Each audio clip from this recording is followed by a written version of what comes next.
Hey everybody, it's the Knitty Professor here with a full confession. I am a polygamous knitter. There's just no getting around it, and I just wanted to come clean with y'all today. So what have I been working on? So just in the past week, I've been working on 5 knitting projects. So let's take a look. I got this lovely bag when I was in Trondheim last year. That trip happened like almost exactly a year ago. And I keep having these flashbacks to Norway when I was there. All I have to do is put on the boots that I wore when I was there, and it'll just be like a total flashback. So this I got out yesterday for the first time in a couple months. It's the log cabin style blanket that I've been working on. And it's shaping up, getting pretty big. This is really fun to work on. Last night I was kind of fried, and hey Paris, don't eat the flour. I just wanted to knit something. This is totally garter stitch. Something mindless. All I have to do is make this square. I think I have 3 rows to go. I'm making them all 18 garter stitch double rows. And then I'll get switch colors. So that'll be kind of exciting. I've had this project lying around for years. From time to time, I'll just say I want to knit something that just feels cuddly, that's colorful, that's simple and mindless. And I have these cool needles. These are a square shaped needle that I want to say they're from Knit Picks or Knitter's Pride. Knitter's Pride. They are made in India, and it's supposed to be ergonomic. So it's kind of fun to work on this. And, I don't work on it every day because sometimes I want to do something that's more exciting. But last night I was like, yep, that's the project for today. A lot of stuff going on. I'm trying to accomplish a lot of stuff here. Plus all the political, I'm worried. This is not a good time to be going into retirement in our particular country. So there you go. I may end up having to work at a grocery store or something. We'll see. We will see. Then, so I've been working on a couple of socks when I'm doing my practicum at the School for the Blind. A lot of times, today wasn't one of them, but a lot of times I can sit and I can knit while I'm watching. They have some very good teachers. I'm learning a lot from them, and it's helpful for me. I can just focus so well when I'm knitting. So today, I got a few rows. I just started to turn the heel on this sock. This yarn is really cool. It's from a German company. It's from Schwedenroth. And I've shown you this in some other videos, but it's called Luxury Sock. It's Cactus. I got this at the Knitting Loft in Toronto, and I get to go there again. Hopefully the Canadians won't be upset with me when I cross over into their country. I've heard that all the fighting is at the administrative level, and that at the ground level people are just still being people. So looking forward to my trip and going to the Knitting Loft again, but I have started turning the heel in this sock.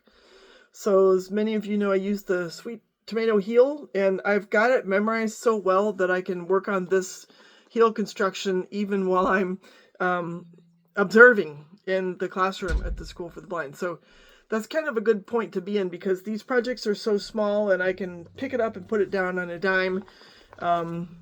One day I was in the PE class, and those kids are fortunate because they have a lot of needs, and the teacher works with them a lot of times one-on-one. And she just said, hey, Jenny, can you come and help us do this? It was like jumping rope. And I was like, sure. So I just put my knitting down, got up, and helped. And it was a lot of fun. And then I could just pick it back up. Here's another sock I've been really going great guns on. Hey, Benny. What you doing there, fella? And this yarn is kind of cool. It has alpaca in it. Isn't that pretty? I really like the way this is striping up. And I turned the heel over there while I was observing. And I've gotten a good 3 inches knit. I do a 7.5 inch foot and an 8.5 inch shaft. So that's pretty exciting. So I've been working on that. So that's project number 3. Polygamy all the way, people. Yeah, here's the yarn. I had lost this label for a while. Natural yarn and fiber that touch your heart and spirit. Based in the inland northwest on the Idaho-Washington border. What are you looking at? He's looking at the cat. It's really cute. And this colorway is called Calming. And it actually works. 50% merino, 25% alpaca, 25% nylon. And they don't name the critters that are on here. But I do have yarn where the critters that it came from are named, which is kind of fun. And I got this bag at Emory. My son went there. What else have we got? I've still got 2 projects to go. Let's see, Benny. He's looking outside now. We got to go out after this. Benny, I don't know, I broke the rule. My bag says adopt, don't shop, and I did kind of buy you from a friend. But there you go. I supported. He's our COVID puppy, our pandemic puppy. Yeah, you make us happy. I worked on this scarf. This is one, again, that I pick it up from time to time. It's simple ribbing and Paris. So many pets. I forget. I think what happened was, so I'll show you. I'm working on the sweater, and I've shown it to you a few times. And I'm at the point now where it's hard, and I'll explain that in a second. So I was like, I'm just going to take a break. So I worked on my scarf, and I also kind of want to get this done because I started it a few months ago before Christmas. And this is some really fun yarn. I have the label. So this is the Beiroa. This is by Retrosaria. Rosa Pomar. My Portuguese is non-existent. I'm not even going to try to pronounce it, but it's kind of a fun wool. It's a really rustic wool. It's got a lot of vegetable matter in it, which is kind of fun. But Beiroa is made exclusively from the wool of Serra da Estrela sheep. Serra da Estrela. I don't know if you can read that, but it's a Portuguese native sheep, and I feel like it's a little blurry. It's found in the Serra da Estrela region and is entirely sourced and manufactured in Portugal. And it's not overpriced at all. This whole 100-gram skein was only $13. So I kind of took a break and worked on that. So what's that? That's project number 4. Number 5. Hey, Penny. How you doing? Yeah, you're going to help me knit tonight. And that is my sweater, which I think I showed it in my German video recently. And it's been a couple days since I worked on this. So a couple days ago, I made some lovely progress on this. I do now appreciate, even though at first I was, what are you doing? You gonna help? I was like, whoa, those sleeves are really striped versus the body, which is like more modeled. But in any case, the row that I'm on now, I'm halfway through it.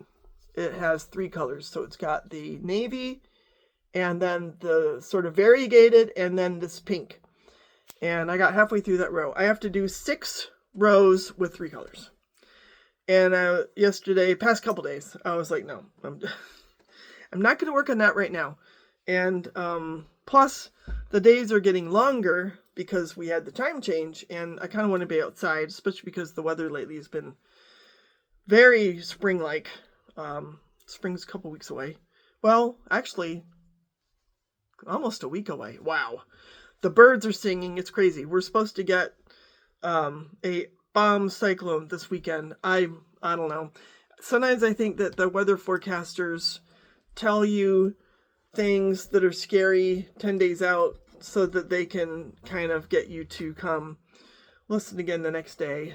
And then they'll gradually wean you out of all your fear, but only at the expense of your having to go and revisit them multiple times. I don't know. I think it's going to be windy, but we're also going to get rain, and we do need some rain. So in any case, I'm guessing I'm not alone, that there are a lot of polygamous knitters out there, that it's, maybe I don't have to feel too bad about my problem, right? It's, of course, there are reasons, right, for knitting on this or that. For example, the socks, why, I'm not going to bring this sweater during my practicum. That would not be surreptitious of me. that wouldn't work at all. But so you might ask, why did I choose 2 different socks, right? So I think I was getting cocky. I was like, man, I've been just going great guns on this one sock. And then I was like, well, what about the other socks? Because I have like a dozen that are underway. I did finish a pair recently. I put that on a short. So I'm doing my part. I do want to get these socks finished. And then the other thing that occurred to me was, well, after I finish this sock, I have to start another one. So I'll just go work on the first one. So I'd be curious, how that works for you. Like, are you monogamous or are you bigamous? I've heard of bigamous knitters. You work on 2 things at once. Or are you polygamous like me, where you just have this chaotic jumble of stuff? It's like, well, I worked on one thing this afternoon. I'm going to work on something totally different. I just get bored. I mean, I just get, I need the variety. And I think part of it too is that if I work on something like this for a while, that tires my hands in one way. So then I pick up the scarf or I pick up the sweater, and that tires my hands in a different way.